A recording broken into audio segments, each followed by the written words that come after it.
mucha gente pues que está enferma y bueno, pues son cosas que uno tiene que pasar, ¿no? Pero lo importante es que estamos aquí dándole la gloria al Señor. Bueno, yo tengo un texto para compartir con la iglesia, que es un texto que cuando lo leo se me llena el corazón. Es un texto muy importante, es un texto que si no estará este texto, como algunos más que hay, no habría salvación para nosotros. Entonces les voy a predicar un texto de salvación. La palabra del Señor se encuentra en el libro de Filipenses, capítulo 2, versículo 5 en adelante. Y leemos la palabra en el nombre del Padre, del Hijo y bajo la unción y el poder del Espíritu Santo.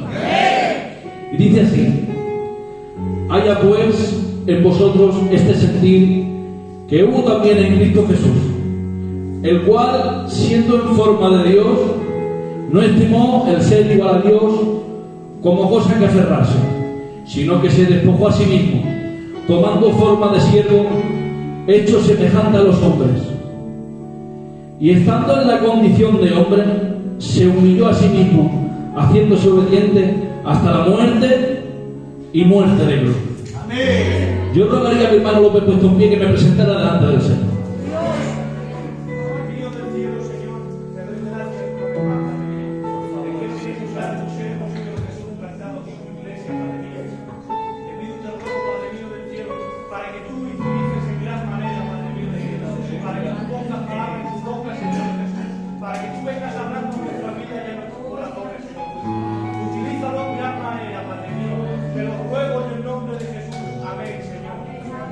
Amén.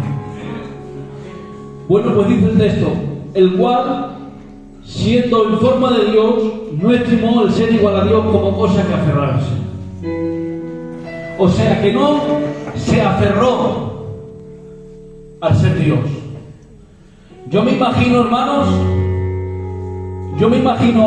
al Señor, yo me lo imagino así, con ángeles, querubines, serafines, arcángeles, todos allí sentados alrededor de él, una reunión, y ahora les dice: mira, seres angelicales, seres celestes,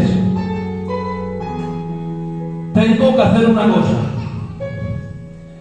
Y empieza a hacer el plan de salvación, y empieza a decirles: mira, hay que ir a salvar al hombre. Y ahora me imagino a todos ahí alrededor de él guardando silencio. Todos guardando silencio. Estaba el ángel Gabriel, estaba el arcángel Miguel, todos allí delante. Pero sin embargo todos guardando silencio. Porque ninguno se veía capaz de ocupar ese lugar. Ninguno se veía capaz de ocupar el lugar de poder salvar al hombre. Pero ahora se levanta él de su trono. Se levanta de su trono y le dice: yo iré. Y ahora imagínate los ángeles, todos ahí viéndole, diciendo: a ver, ¿cómo vas a ir tú, siendo el omnisciente, siendo el creador? ¿Cómo te vas a poner en un cuerpo de carne y vas a morir en una cruz? No lo puedo entender. No lo puedo entender. Siendo Dios. Y ahora el Señor, yo lo imagino así, hermanos, que les contesta y les dice: tengo que ir yo porque los amo. Y como nadie puede pagar esa deuda, tengo que ir yo porque yo los amo. Como dice en Juan 3:16: porque de tal manera amó Dios al mundo, que ha dado a su Hijo unigénito, para que todo aquel que le crea no se pierda, mas tenga vida eterna. Vemos a un José, todos conocemos la historia de José, que su padre le regaló una túnica, y cuando le regala una túnica, cuando pasa el tiempo, sus hermanos se la arrebataron, por envidia se la arrebataron, pero sin embargo a Cristo nadie le arrebató su gloria. sino que la entregó Él voluntariamente. Él se despojó de su manto de gloria voluntariamente por amor a ti y a mí. Dice el texto, dice, y tomando forma de siervo, hecho semejante a los hombres. Y yo me voy al texto de Juan capítulo 13 que dice, y acabando de cenar, estando con los discípulos, acabando de cenar, dice, y cogió una toalla, y cogió un lebrillo, una palancana, y empezó a lavar los pies de los discípulos. Bendito Dios. Es algo, hermanos, de humillación. Si tú lo miras, era algo de siervo, era algo de humillación, era algo que tú no puedes entender. Dice, Señor, ¿cómo puede ser que te humilles así? Porque Él no vino a que le sirvieran, sino a servir y a dar su vida en rescate de muchos. Dice, y estando en la condición de hombre, se humilló a sí mismo, se despojó de su gloria para venir aquí por nosotros. Siendo rico, se hizo pobre. Dice en 2 Corintios capítulo 8, versículo 9. Dice, porque ya conocéis la gracia de nuestro Señor Jesucristo, que por amor a nosotros, siendo rico, se hizo pobre, para que en su pobreza fuesen vosotros enriquecidos. Porque Él no vino a buscar gloria, Él no vino a buscar corona, Él no vino a buscar nada, Él lo que vino es a buscar a ti.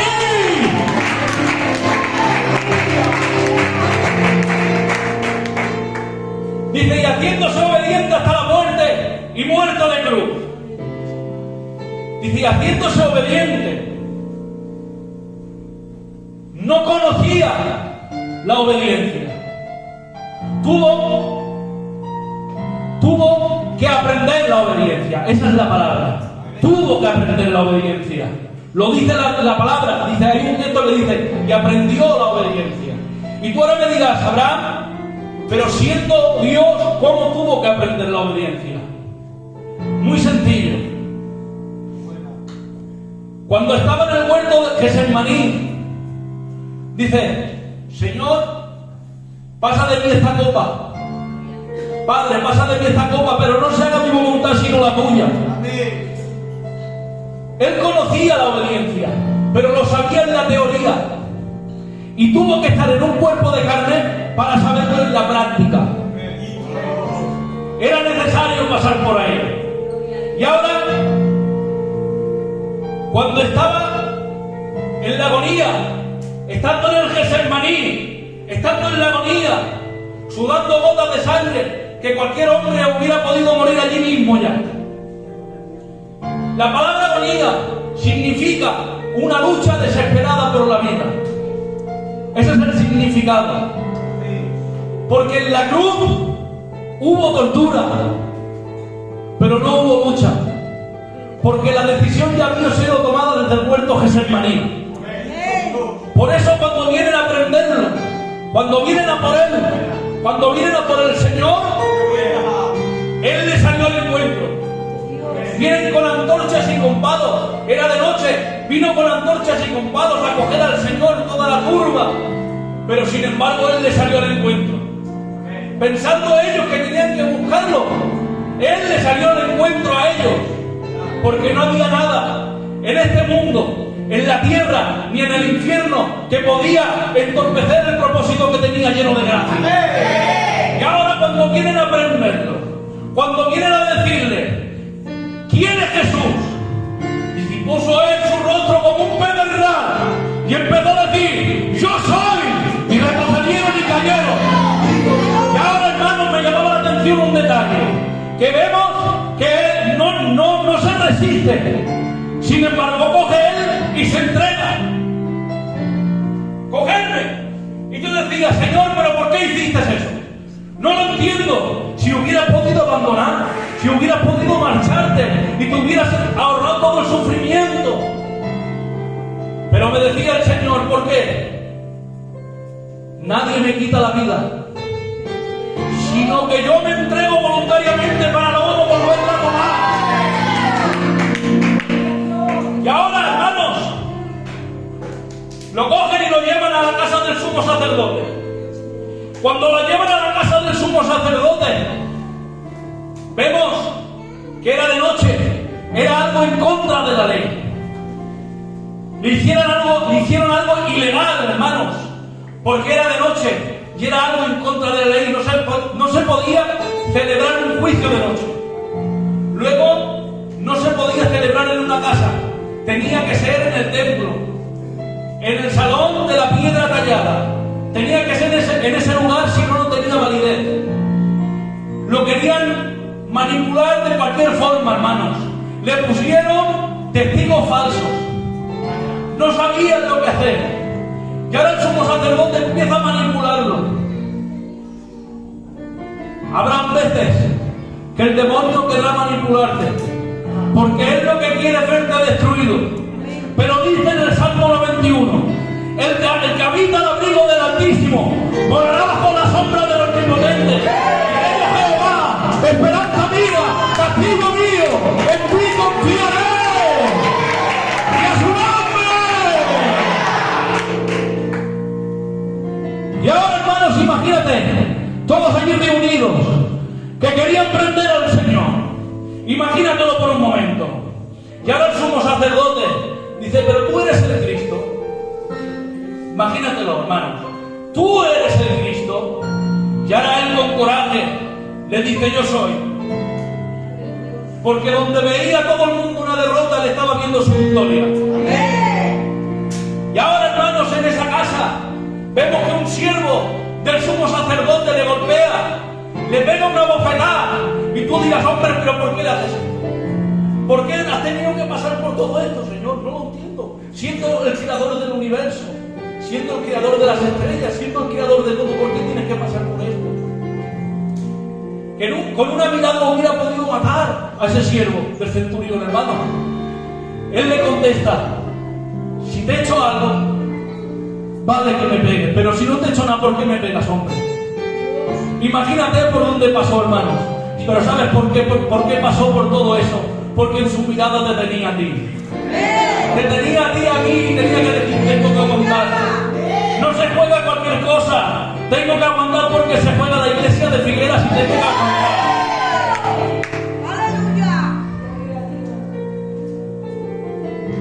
Y ahora, hermanos, lo cogen, se hace de día, lo llevan donde Pilato. Le hicieron dos juicios. Le hicieron uno religioso y uno civil. Y ahora cuando lo llevan donde Pilato, para quedar bien con el pueblo, hermanos, lo manda a latigar. Y cuando lo manda a latigar, para quedar bien con el pueblo, dice, mira, lo cojo, lo mando a latigar, y ya está. Y ya está solucionado, luego lo soltarán. Lo manda a latigar, hermanos. Y cuando lo manda a latigar, los ponían a los reos, a las personas que iban que eran castigadas, que se los llevaban al pretorio, y los ponían atados en una columna. Le dejaban las espaldas a merced del látigo. El látigo romano, hermanos, tenía huesos en la punta o tenía cachos de plomo, y lo que hacía era que cuando pegaban se incrustaban en la piel y tiraban hacia atrás y arrancaban la piel a tiras. Por eso dice el texto, araron mis espaldas como surcos, dice el Salmo 22, y todos mis huesos puedo contar. Las espaldas, hermanos, se le arrancaban a tiras. Lo cogen, hermanos, le ponen una venda en los ojos, burlándose de él. Jesús, profetiza ahora, ¿quién te ha pegado? ¿Quién te lo ha hecho? Profetiza. Y él guardando silencio, hermanos. Él guardando silencio sin decir nada. Y ahora lo cogen, le ponen una corona de espinas y con una caña le golpeaban en la cabeza. Le salía la sangre a borbotones, hermanos. Imagínate por un momento cómo se encontraba el Señor. Y ahora lo cogen, lo ponen delante de la multitud. Lo ponen delante de la multitud y empiezan a decirle, crucifícale. Todo su cuerpo era una llaga, hermanos. Había sido golpeado, le habían arrancado la barba. Dice el texto, dice, y le mesaron la barba. No dicen que le tiraron, no, le mesaron la barba. La palabra mesar significa arrancar. Le arrancaron la barba, hermanos. Imagínate cómo se encontraba el Señor en esos momentos. Estaba ahí, todo el mundo se burlaba de él, decía crucifícale, y él no decía nada, él guardaba silencio, él guardando silencio.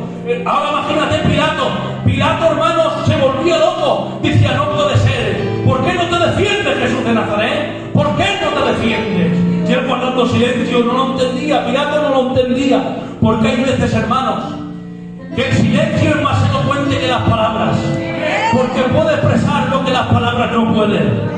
Por eso dice en Isaías 53, angustiado y afligido, no abrió su boca, como cordero fue llevado al matadero, y como oveja delante de sus trasquiladores.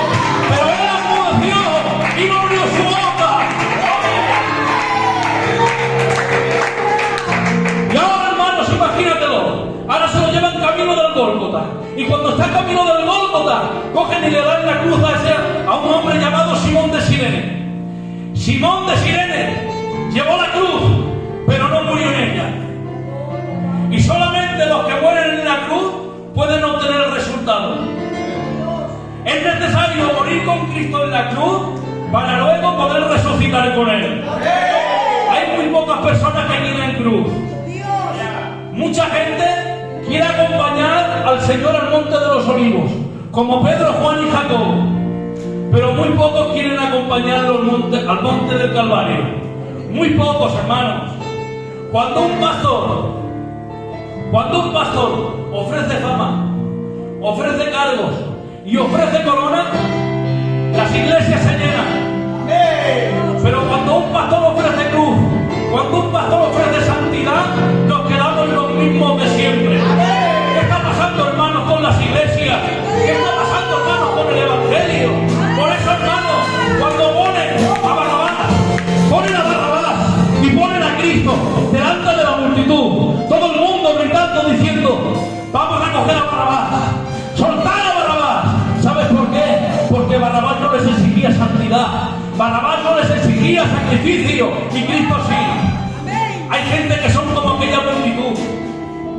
Si el pastor me pone trabas, si el pastor me exige sacrificio, es malo. Pero si el pastor me deja hacer lo que me dé la gana, entonces se pone y me cae bien. Decirte, hermanos, que esto no es ningún cuento, no es ninguna fábula.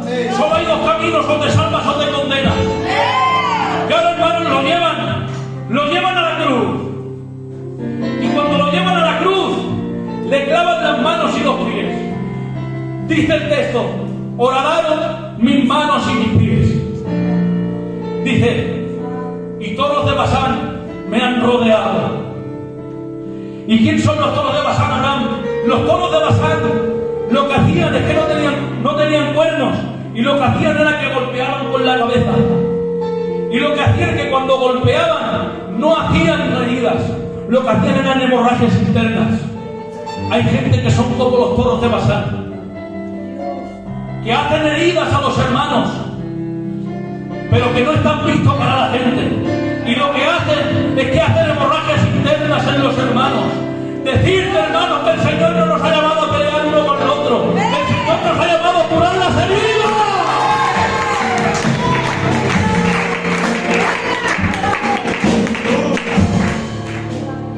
Y ahora ahí estaba él, hermanos. La muerte en la cruz era algo escalofriante. Imagínatelo, hermanos. La muerte en la cruz era algo escalofriante, porque no podían respirar bien. Y lo que hacía es que el cuerpo se iba hacia adelante, y lo que hacía es que desgarraba los tendones y los nervios. Imagínate, hermanos, por donde pasó el Señor. Lo que hacían también, que a los crucificados se les solía cortar la lengua, porque maldecían, porque blasfemaban. Pero sin embargo a Cristo no le hizo falta. ¿Sabes por qué? Porque él decía, Padre, perdónalos porque no saben lo que hacen.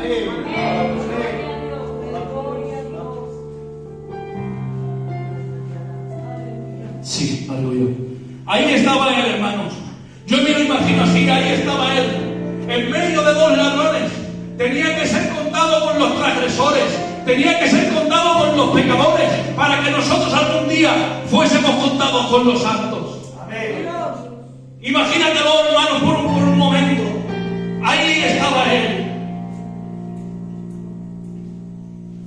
Y cuando ya había sido todo saldado, cuando ya había sido todo pagado, cuando habíamos sido ya redimidos, lanza la palabra de victoria. El grito del gladiador.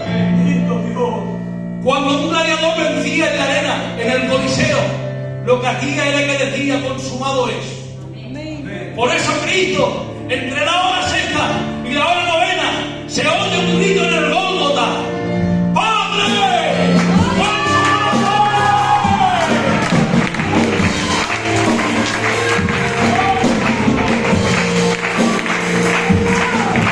Venció la muerte, venció el sepulcro, venció Satanás, y al tercer día resucitó.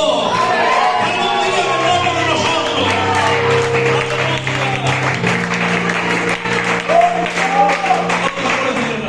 Acompáñame con los tambores de guerra.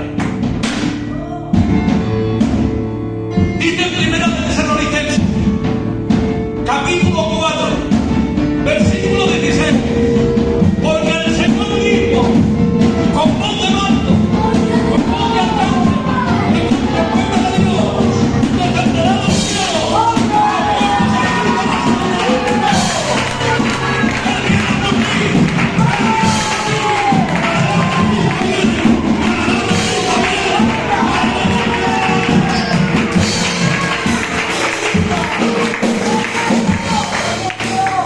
Él viene por nosotros.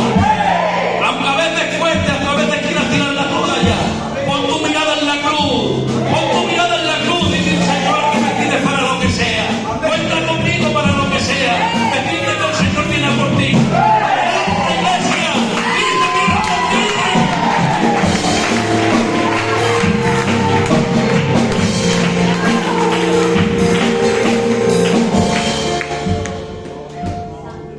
Bueno, pues hasta aquí, hermanos, el breve consejo de la parte del Señor. Espero que os haya hecho de bien. Dad un fuerte aplauso.